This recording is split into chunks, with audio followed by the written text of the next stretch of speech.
Something unusual from a garage sale. I collect unusual things at flea markets and garage sales that tell me some kind of a story. Sometimes I come home with an old diary and a much-loved teddy bear, other times with a huge box full of random things. People are usually very eager to get rid of their stuff, and I always find at least one bargain that catches my eye. 3 days ago, I went to the garage sale of an electronics shop. They used to buy people's used phones and resell them for a higher price. The prices were unbelievably low, even for their newer stuff, but by the time I arrived, only some flip phones and one smartphone was left.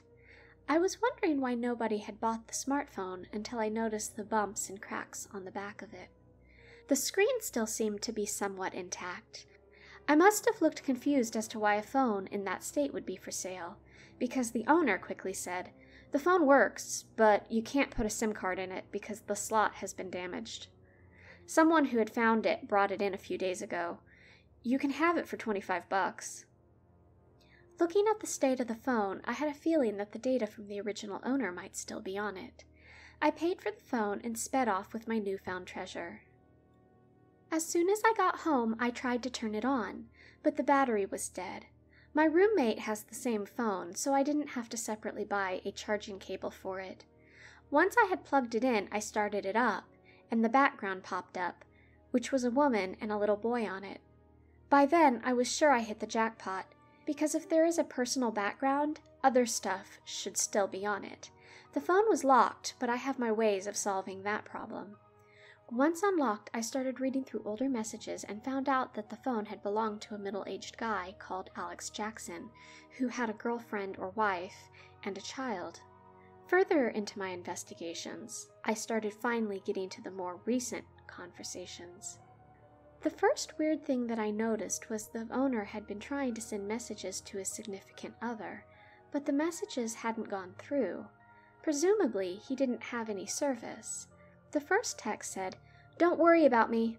I'm sending you my whereabouts." And attached was his exact location. Then things seemed to have taken a dark turn. He said, "I'm in a cave, not alone. Send help to the location for my previous text. Tell them to hurry. I love you." I immediately felt an uncomfortable tingling sensation. This was getting weirder than what I had signed up for. But the messages only fueled my curiosity to find out more. I proceeded to the camera roll. I opened up the folder and there were a few recent pictures that stood out to me. Without hesitation, I clicked on the first picture.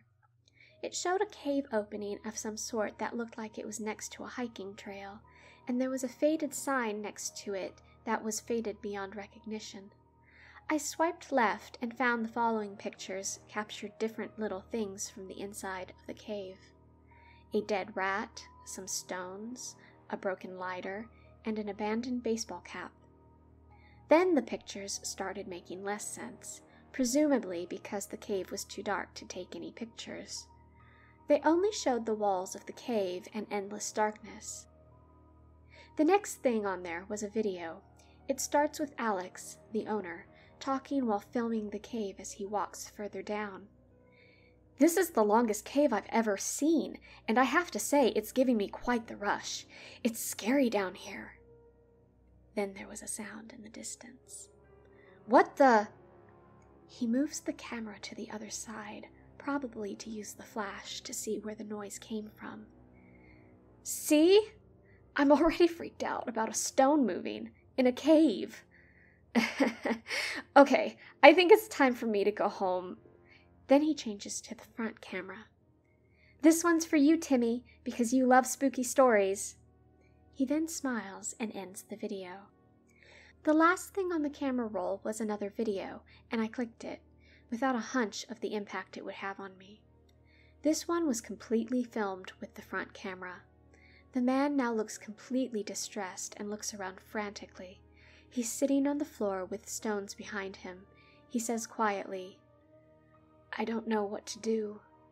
I can't move the stones.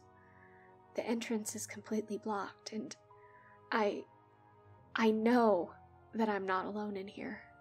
I think it is hunting me." playing games with me.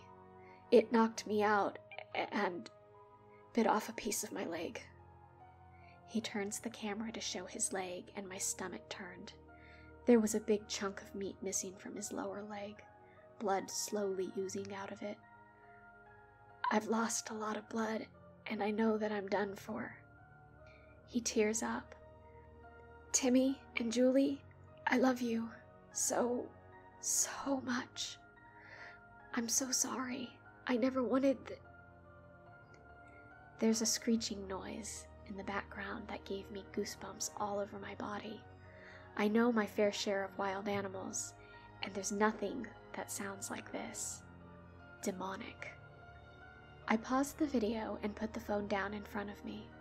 I thought for a few minutes about getting rid of it, but I had to know what happened. Full of dread, I picked up the phone and pressed play. The man is looking around, his hand shaking with fear, which makes it hard to see anything. He whispers, Oh God, it's coming. No! Again, there was this horrible screeching sound, but a lot louder this time. No, please! He starts yelling. Help! God, please, somebody, help me! He dropped the camera, which is now facing the floor. I will never forget his screams as I hear what could only be several bones breaking and these horrible screeches.